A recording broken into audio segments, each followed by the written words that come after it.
Филипче денеска ги повика политичките лидери на заедничка маса да разговараат за евроинтеграциите кога од Брисел стигнуваат пораки на поддршка за кој вели потребен е национален консензус. Тој момент на толкување на протоколите, прво. Понатаму еве во јавноста излегува еден предлог од претседателката, можноста да се разговара и за некој нов протокол.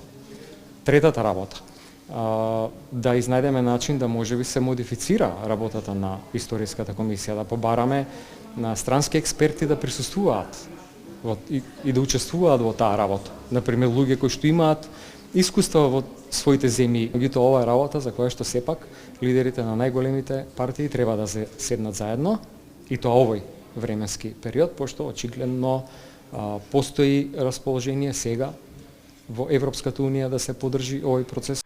Владеачката партија, која веќе го одби повикот за лидерско соочување, сметаа дека нема потреба од таква средба.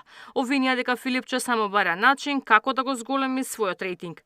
Лидерска средба имаше пред еден месец и во овие моменти не гледаме потреба за тоа.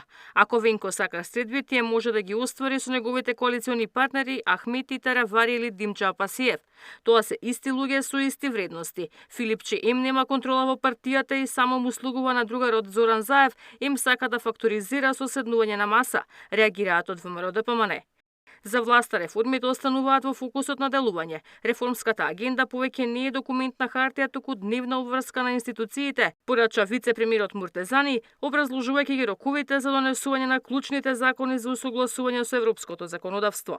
Северна Македонија сега го има првото признание од Европската унија како прва земја во регионот која прифати предфинансирање пред зголемување. Тоа значи ова не е символичен гест, туку ова е директно признавање дека ова влада знае како да креира, презентира и имплементира реформи кои се конкретни, кредибилни и мерливи.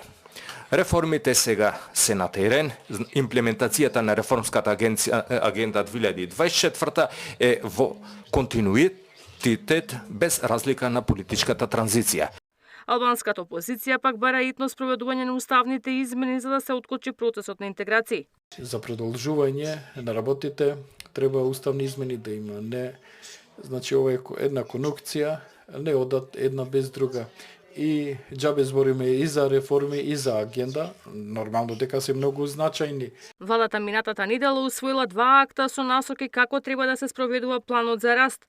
Со нив одговорност ќе има и за ресорните министри и за назначените службеници, доколку не се спроведуваат активностите за имплементација на планот. Ивана Соколовиќ најдова, Сител телевизија.